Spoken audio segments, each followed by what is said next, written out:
Continuamos neste Vigo a debate falando sobre a situación das pensións, das diversas reformas. Se falaba Xavier de Modepén antes da pausa desa lei que se aprobou o pasado mes de suño, di que aí había posturas diferenciadas entre comisións UGT e Modepén. A ver, no voso caso, por que credes que foi bo aprobar esa lei? Vamos a ver.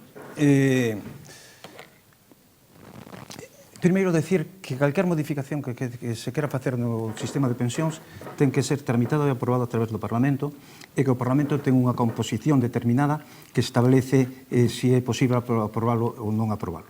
É como a negociación dun convenio colectivo, pero incluso con menos capacidade. A única forma de potenciar iso é a mobilización. Por eso eu fago un chamamento unha vez máis a unidade das forzas sindicales, forzas non sindicales que representan os intereses dos pensionistas para facer as mobilizacións conxuntas. E lamento que aquela primeira manifestación que hubo despois subese roto, sobre todo polo tema do Pacto de Toledo, que Modepén non estaba de acordo. Afortunadamente, hemos recuperado o Pacto de Toledo como marco de negociación. Isto, explicar un momentiño o que é o Pacto de Toledo. O Pacto de Toledo é unha comisión dentro do Parlamento, constituída polo Parlamento, para que o debate das pensións non sea un debate que nas eleccións os partidos utilicen como engado para a xente, ofrecer grandes cousas, e despois o incumpla, como pasou no ano 2012, con Mariano Rajoy, que dixo que iba a subir as pensións, que iba a decir, e despois fixo o que quiso. O Pacto de Toledo trata de reunir esa comisión de Parlamento que representa o Parlamento coas forzas sociales, empresariais e sindicais, para negociar e levar esas propostas a súa aprobación. Isto, eu creo que esa a última reunión, que é a reunión anterior a esta, despois de 10 anos parado o Pacto de Toledo, que quero decir que tamén a última reunión que tuvo o Pacto de Toledo foi no ano 2011 dentro do marco de goberno forzas sindicales, pero inmediatamente, tan pronto chegou o PP do 2013, fixo unha nova lei, reforma, pola cual estivemos loitando durante todo o tempo para a súa tirada abaixo, tanto no límite do 0,25 como do factor de sostenibilidade.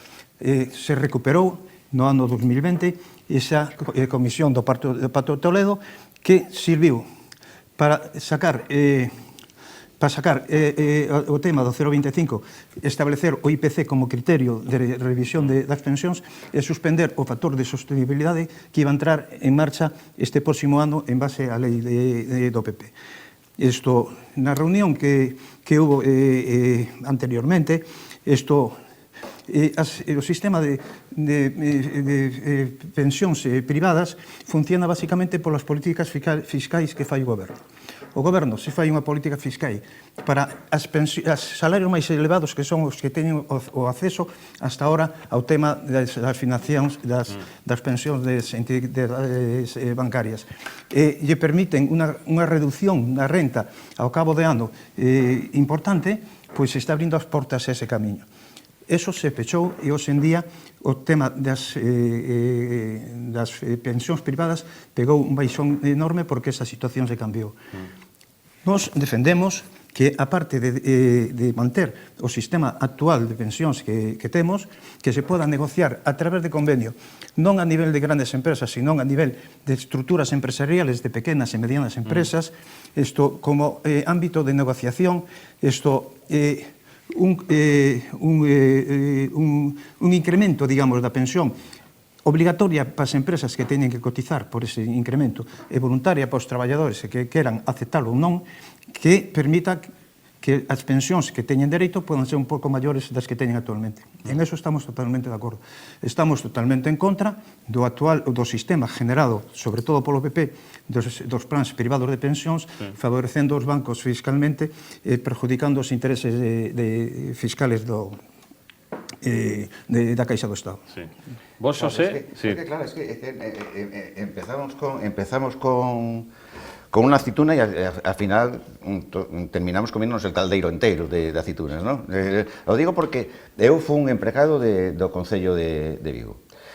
O Concello de Vigo, a seus empregados, e sigue ese sistema, donde se le da la posibilidade ao marxen de la cotización pública, tanto del traballador como da empresa, neste caso do Concello, se le da la oportunidad a los empregados de que si para que nos entendamos así por lo común, ¿no? Por lo base.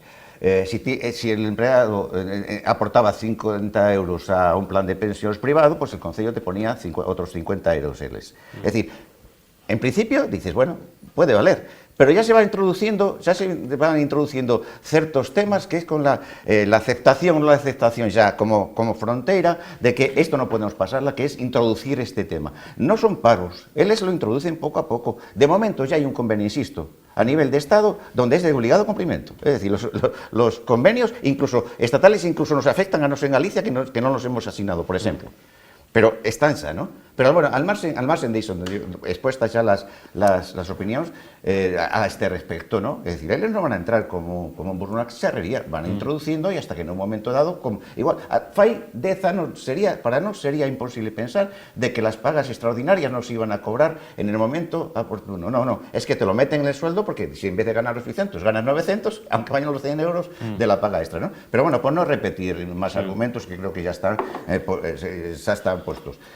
A CIGA estivemos, lo digo porque se fala de colectivos ou se fala de sindicatos, La CIGA estivemos e seguiremos estando en esta cuestión, e de feito lo estamos vendo de anos atrás, e non por botar balóns o culpas a outros, ¿no? A CIGA sempre ha estado aí al frente desta reivindicación de un xeito ou de outro, e seguimos estando, ¿no? Y otra cosa que quería denunciar, y a lo mejor introduzco otro tema, ¿no?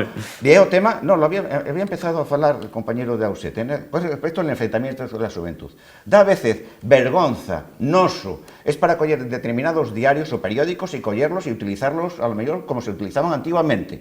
Y perdona, porque aquí a lo mejor el corporativismo puede saltar, sí. Pero afirmacións tan rotundas como leía fai unas semanas, como que los pensionistas íbamos a cobrar máis que la xente que traballaba neste momento, es absolutamente vergonzoso. Vergonzoso. E que iso un periódico de tirase estatal lo diga y lo diga en primera plana y con letras en negrilla, es absolutamente vergonzoso. Y es donde demuestra realmente lo que venimos aquí insistiendo constantemente. Es decir, hay toda una campaña y toda una estrategia financiera, pero también política, al respecto de... Y lo que me extraña es que en un momento dado los compañeros de comisión CUST a nivel de Estado aceptaran eso, porque por esas cosas se empieza. Por esas cosas se empieza. Sí, bueno, vamos a irse a hablar a Juan, ¿verdad? Sobre este tema. Vamos y luego Xavier tamén pediu... Tú repartindo aquí xogo, ¿no? Como se fose un medio centro. Vamos a ver. Isto é como os convenios. O sea, evidentemente estás negociando unha situación porque dices, o ideal é aquelo, tal, e bueno, e mentras tanto, que facemos? Entón,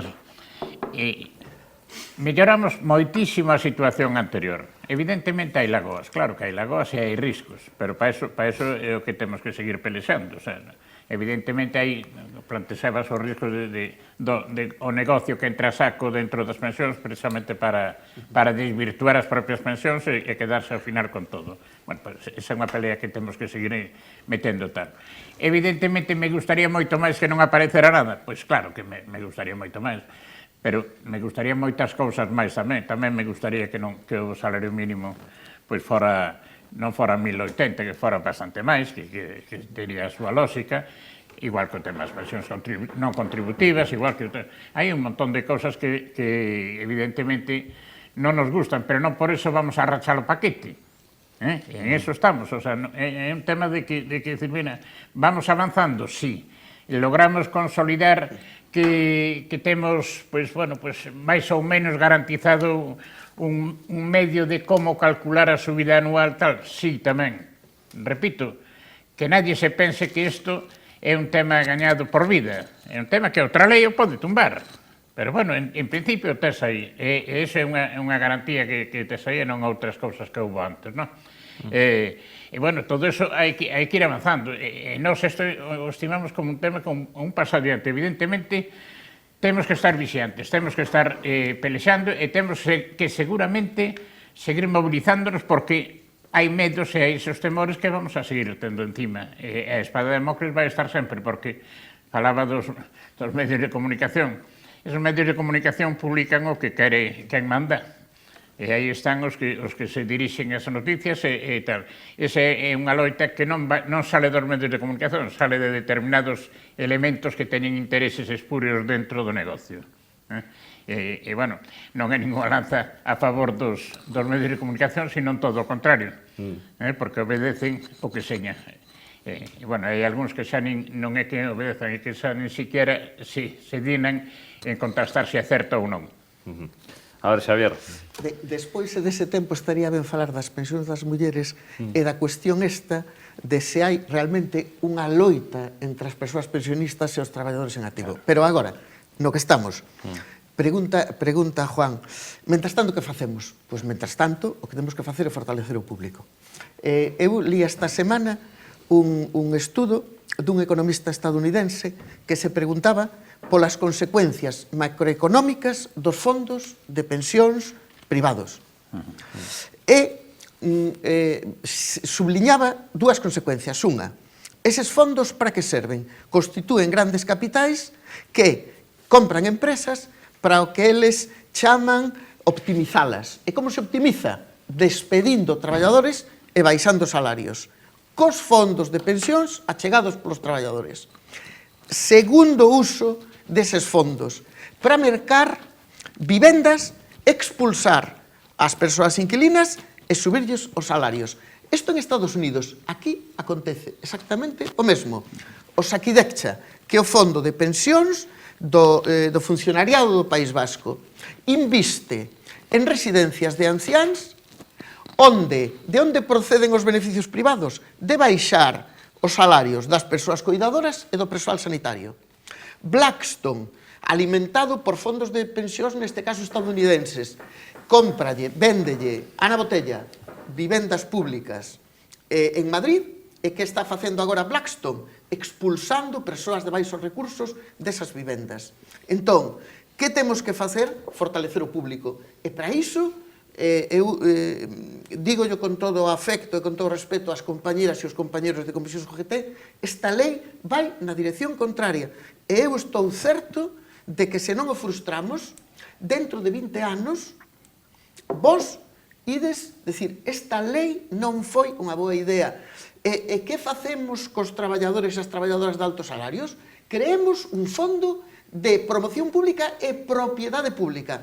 Para que? Non para crear residencias da terceira idade con baixos salarios. Pois, por exemplo, para financiar un novo sistema enerxético que lle suministre enerxía a un prezo razoable á poboación. Por exemplo, financiando a creación dunha empresa pública galega de enerxía. Entón, hai outro camiño, fortalecer o público. Un fondo de promoción pública, de propiedade pública, de xestión pública, para financiar necesidades sociais. Bueno, Tito, xa rebatamos este tema. No, sí. Con respecto a iso. Sí. No, eu creo que, bueno, ao marxen das diferencias puntuales que teñamos en algún punto concreto, o que debemos insistir é nos puntos que nos unen e volver aquela manifestación que eu facía referencia dos anos 77, de 17, 18, masiva aquí en Vigo. En ese sentido vos fago un chamamento extensivo, lógicamente, a CIGA. Nos en aquel momento vos pasamos unha carta invitamos a tábala reivindicativa que habíamos feito de recompoñer a unidade. Isto, nós concretamente, comisións, concretamente, no tema das pensións, está totalmente... Que o capital é malísimo, sabemos, que a loita contra o capital ten que seguir, que o sistema capitalista vai acabar nun sistema socialista ao largo dos anos, nós o temos claro, é unha lei que hai na naturaleza, e non se trata de decir o que fai o capital, que o sabemos de sobre. Temos casos moi concretos aquí en España de empresas señeras e importantes na Coruña, de cousas que fan en Bangladesh e por ella fora, e que nos sentamos con eles todos os días para falar de problemas. Nos estamos en contra do sistema que había de pensións privadas negociadas cos bancos en base a aportación de impostos do Estado que revertía as rentas altas para facelas as empresas, e estamos a favor de que se podan facer isto aqueles traballadores que queran ter acceso a unha pensión un pouco máis elevada nos convenios colectivos negociados e de unha forma voluntaria para aqueles traballadores que queran adaptarse a iso.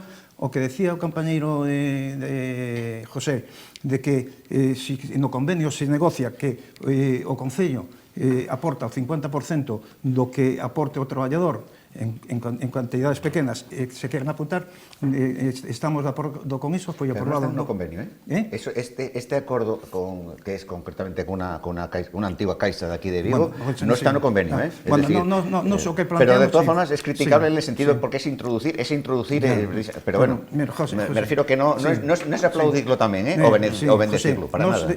Nos defendemos que nas empresas, non as grandes, que eso xa o teñen, está limitado ahora co tema dos impuestos, nas empresas pequenas, da pequena, mediana empresa, que se articulan a nivel de organizacións superiores, se podan negociar convenios para esa xente que traballa nesas empresas, que aportando a empresa a mesma cantidad que aporta ele, os que queira voluntariamente acollerse, podan ter unha pensión maior da que teñen.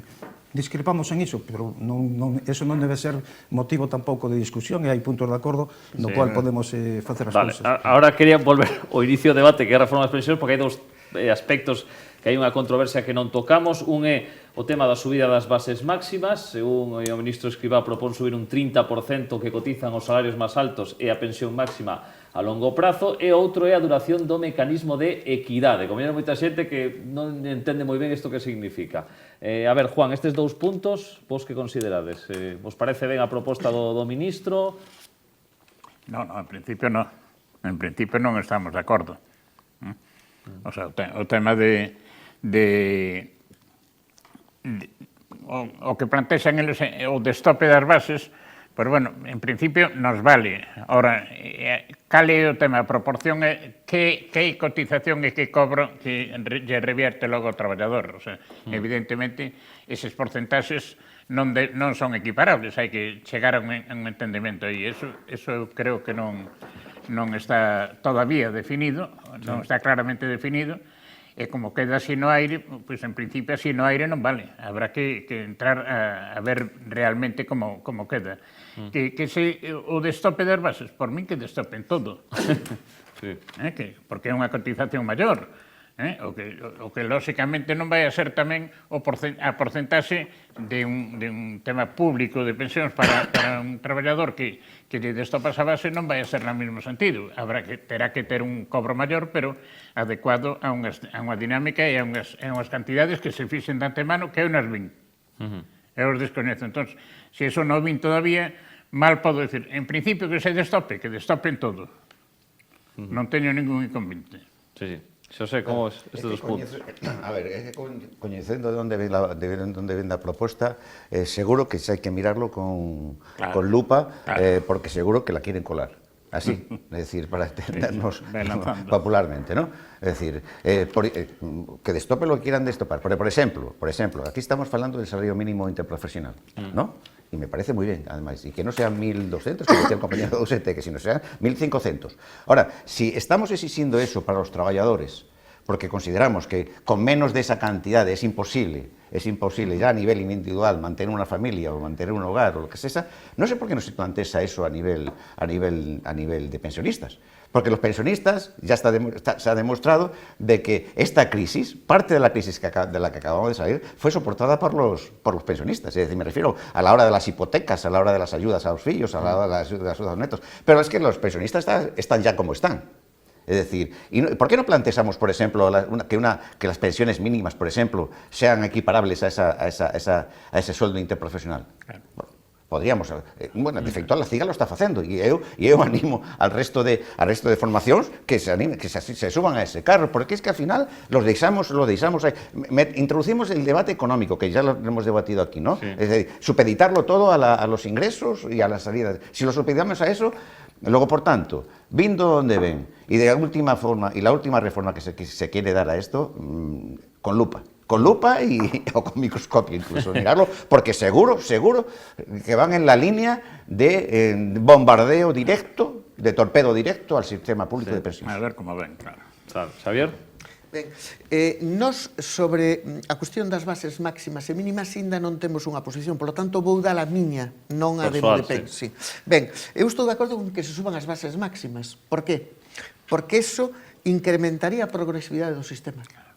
Porque a partir de unha cantidade que non é excesivamente alta, dado os altísimos salarios que existen, por exemplo, Sánchez Galán, 13,2 millóns de euros anuais, non se cotiza a Seguridade Social. Entón, eu estou de acordo con que se suba a base máxima, porque eso incrementaría a progresividade. Que se suban as pensións máximas, e repito que esta é unha posición persoal, eu estaría de acordo, pero se soben menos que o incremento da base máxima de cotización. Claro. Porque senón anularíase todo o efecto Moito menos, progresivo. Todo o efecto progresivo. Sobre o mecanismo de equidade interxeracional, non sei que anos tes, Marci, pero... 35. Ben, ti va a ser, fíxate, calcúlase, digamos que, entre aspas, o maior problema no que se refire ao pagamento de pensións vai ser alrededor do ano 2050 porque haberá un 30% de persoas maiores de 65 anos. Isto que quere dicir? Que vai haber, e estamos falando das pensións dese momento, non das nosas, que vai haber que incrementar o gasto en pensións como porcentaxe do PIB. Non o pensemos en termos de valor, en termos monetarios. Pensémolo en termos de peixe, enerxía, froita. Se vai haber un 30% de persoas maiores de 65 anos, haberá que lles dar poder adquisitivo para que poidan quentar as súas casas, para que poidan mercar peixe, para que poidan mercar froita, para que poidan ter acceso a servizos informáticos. E isto que quere dicir? Que vai haber que incrementar os ingresos do sistema. Hai distintas vías, e teñense proposto distintas vías, pero eu vou suxerir unha. O aumento dos salarios, porque o problema non está entre pensionistas e traballadores en activos. O problema outra vez está entre traballo e capital. E vou dar dous datos que me resultan impresionantes. No Estado español, e isto é un dato que figuran nun documento deste goberno, entre 1980 e 2020, a participación dos salarios no PIB pasou do 68 ao 53%. Isto é unha absoluta barbaridade. É unha perda de 15 puntos que veñen sendo un 200.000 millóns de euros. Simplemente cunha política pública que hai que facer en toda Europa. Porque en Europa acontece exactamente o mesmo. E volvo ao principio. Inflación na eurozona por riba do 10%, salarios por baixo do 3%. Necesitamos unha política en Europa para recuperarmos o peso dos salarios no PIB. E iso vai facer que millore a situación das traballadoras e traballadores en activo, das traballadoras e traballadores máis novos, e vai axudar a combatir a precariedade. E penso que xa falei moito tempo, non, Marci? Disculpas. Nada, Tito, sobre estes temas. Algo que engadir? É unha filosofía que explican os compañeros, coincido totalmente. O problema é... Decía Martí, o poeta cubano, el pintar una paloma no tiene dificultad. La dificultad está que tenga pico y que coma. Decir cómo hay que hacer las cosas no tiene dificultad. Sí. La dificultad está en decir cómo hay que hacerlas y que sea posible hacerlas. Decir que para resolver el problema entre Vigo y Cangas se hace un puente de Vigo a Cangas, el problema está un arquitecto, un ingeniero que diseñe y construye ese puente. Entonces, yendo a la pregunta en concreto, nosotros estamos a favor de estopar las cotizaciones, igual que el compañero Modepén, a las rentas altas, ¿no? Preveemos en nuestra propuesta un incremento, porque el objetivo nuestro fundamental es asegurar el sistema de financiación de las pensiones a través de las medidas que llevamos a esa mesa de negociación para aumentar las pensiones. Los ingresos es fundamental. ¿Cómo no se va a hablar de los ingresos? Es fundamental. Tienen que salir de algún sitio esto, y entonces hay que hacer propuestas para ver dónde salen esos ingresos. Nosotros ya tenemos la estimación de aumentar, mediante ese sistema, 1.800 millones de euros en los ingresos de la caja de las pensiones. Aumentar, lógicamente, sacar el tope, pero no entrar en el tema de la progresividad, que sí, que el que cobra 20.000 euros al mes cotice más, y la pensión, en vez de ser la máxima establecida, se aumente un poquito, y que de ese aumento queden para la caja 1.800 millones de euros, es la propuesta que nosotros tenemos. Y la segunda pregunta no sé cuál era. No, mira, pero me dejas así porque nos quedan 5 minutos y quería tratar el tema de la edad de jubilación, porque en el próximo año 2023 va a quedar fijada en 66 años y 4 meses, pero el objetivo de la Seguridad Social es que en el 2027 ya sean 67 años. ¿Esto hasta cuándo? ¿Vosotros consideráis que es bueno seguir aumentando la edad de jubilación? ¿Esto hay que ponerle un tope, Juan? Evidentemente hai que ponerle un tope, porque non vexo tampouco a xente nova sin traballo e os maiores pois con reuma traballando, non? Sí. Entonces, bueno, evidentemente é unha situación que se chegou aí, non sei se acertada ou non, pero bueno, en principio dubidosa, pero está aí, hai que cumprila. Lóxicamente, bueno, hai un tema que atenúa un pouco as cousas, que foi o novo cómputo para ir reducindo, para entrando a xubilación anticipada, non? Bueno, son cousas que melloran ou dulcifican un pouco o tema para determinados colectivos, pero en principio penso que non se pode seguir avanzando, e máis, eu creo que hai que voltar un pouco para atrás. Xosé? Sí, totalmente de acuerdo. Porque es lo que influye en el 80 o el 30 y tanto por ciento de las personas que en un momento dado van a entrar en el sistema público, en el sistema de pensións. É dicir, eu coñezo, e seguramente que nós tamén aquí se podrían fazer casos de grandes administradores de la cosa pública del Estado, traballando para el Estado, o incluso en la privada, que estarían de acordo en seguir hasta los 80 anos. Porque claro, vivir con 2.800 euros ao mes, cando eu estou aquí gañando 10.000 ou estou ganando 8.000, pues non estou de acordo, evidentemente. Ahora, si estamos a falar del resto de los traballadores, evidentemente, absolutamente, que incluso habría que revertir esa tendencia, pero radical, es decir, tendría que ser un enfrentamiento total porque claro, si la cuestión es que el juez o el médico puede hacerlo, hombre, claro, es que con 2.800 me viene un poco escaso al mes, ¿no? Claro, entonces yo hasta los 75, hasta los 80, porque conozco casos claro, que se están a dar, ¿no? Sí. ¿Xavier? Traballadoras da conserva, mariscadoras, soldadores, chóferes, traballadores e traballadores das cadeas de produción. Hai que volver aos 65 anos. En algúns traballos, dores muscoesqueléticas, fumes, moitas horas de pé, é unha crueldade clasista.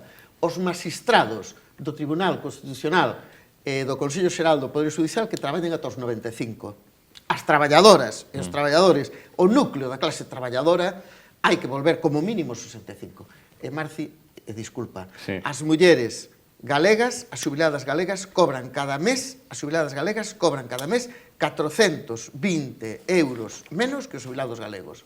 Estos son case 6.000 euros menos anuais. Fenda de xénero, non falamos nada, pero é un asunto que hai que resolver. Disculpa. Nada. Tito. Sí, eu insistindo no tema da fenda de xénero, que é algo que se está mirando en estas negociaciones. Isto, efectivamente, é necesario acabar con esa discriminación e tomar medidas para que non se dea. Con respecto á idade de xubilación, por parte nosa está claro que hai unha serie de profesións por as súas condicións de traballo, por a dureza, a penosidade, que hai que restablecer, facilitar, incluso mellorar os índices que hai para a xubilación anticipada por este tipo de traballos e telo en conta.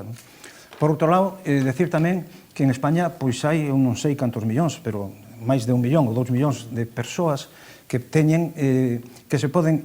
O sea, a xubilación en España non é voluntaria, é obligatoria.